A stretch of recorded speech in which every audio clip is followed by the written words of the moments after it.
Hi guys, welcome to this set of videos and this section of notes. What we've been working on here recently is we've been taking a sort of new look at a transformation known as a dilation.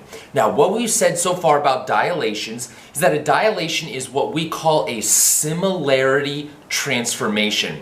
And similarity simply means that whatever image you start with, after you perform a dilation, it'll still be the same shape. So if you start with a triangle, you finish with a triangle. If you start with a rhombus, you finish with a rhombus. Whatever the shape is, the shape will not change. Angle measures do not change. What does change is the size. We can either make the image bigger or smaller using a dilation.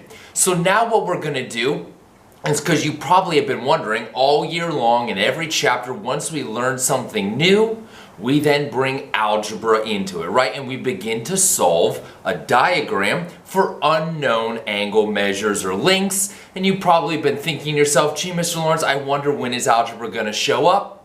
Well, here it is. What we're going to do is we're going to use what we now know about similar figures to help us set up essentially what are proportions that will allow us to solve for unknown lengths and corresponding angle measures. All right, so here's where the algebra comes in, and I'm really excited to go through it with you. So here's what we're going to do.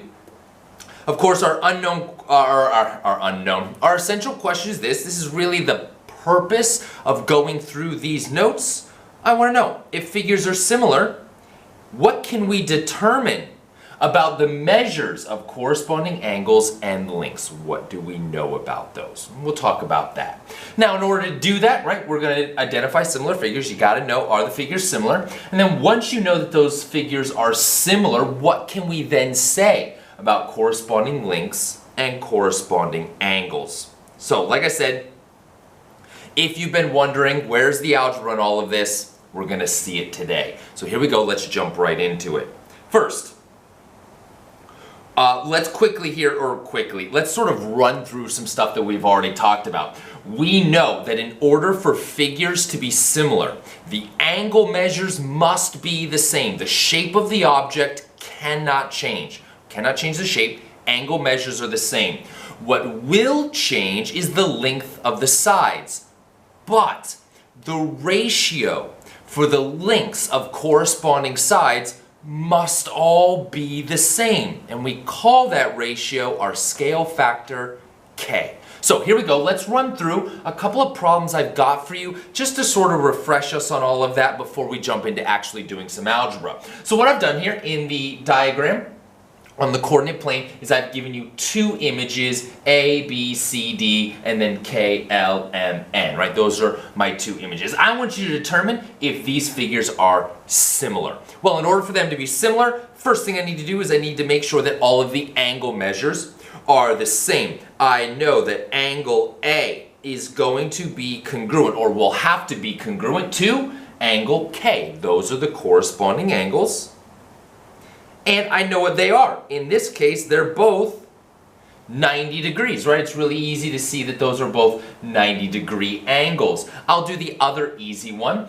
D and N are corresponding angles. So angle D will need to be congruent to angle N. And once again, from the coordinate plane, it's really easy to see that those are both 90-degree angles. Sorry, my degree symbol there got a little wonky.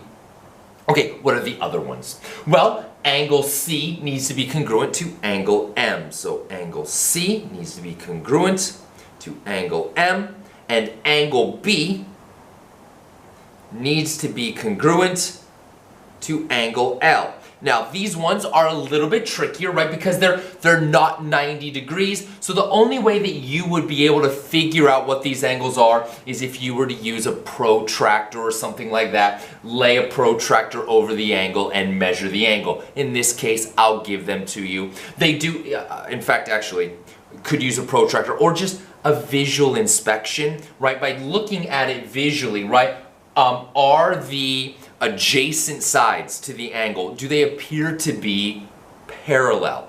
And in this case, they do, right? Those angles appear, visual inspection, appear to be the same. Of course, that is not a way of saying for sure, but I'll tell you here that they are. So angle C is 116.6 degrees, and angle B and angle L is 63.4 degrees. Anyway, corresponding angles all come out to be the same measure. So what we know is the angle measures have not changed. We know that we have the same shape. Okay, but that's not the only thing. I then need to know, are the ratios of the lengths of corresponding sides all the same? Well, here we go. I've got several of them that I can just count. We'll save the one that we can't count for last. So, starting us off, let's see here. We'll do KL over AB. So KL corresponds with AB.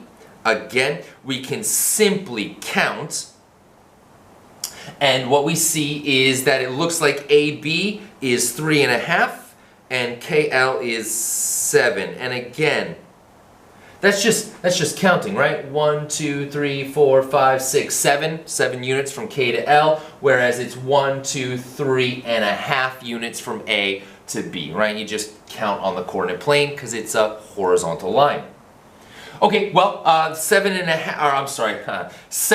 divided by 3.5, of course, is 2. All right, let's keep going. Let's do another one. How about AD and KN? So AD, actually, it would have to be KN first, KN, then AD. Once again, I can just simply count, and if you do count those, you're going to wind up with 6 over 3, which is 2. Let's see, my next one, how about NM and DC?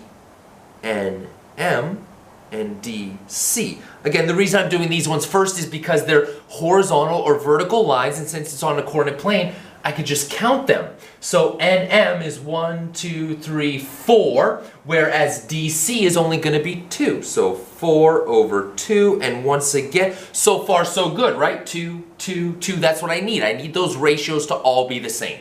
Now, I come to the last side. The last side is ML and CB. So ML, CB.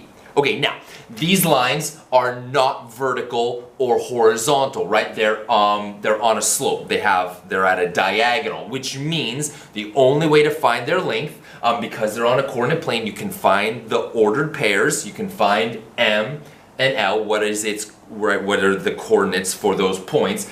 Plug them into the distance formula and get the distance or the length of the line. Remember, distance is equal to x squared,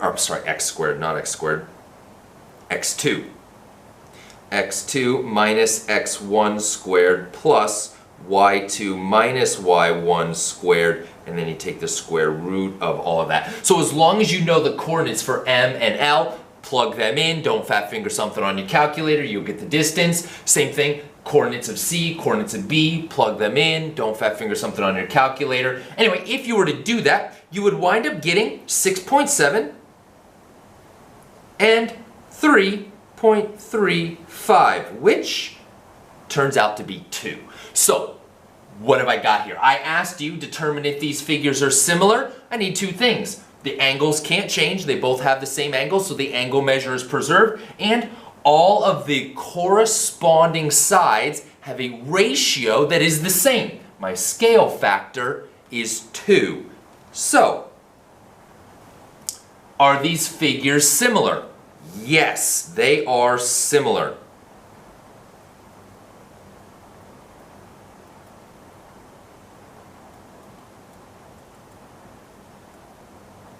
Are they congruent? Well, no. No, not congruent.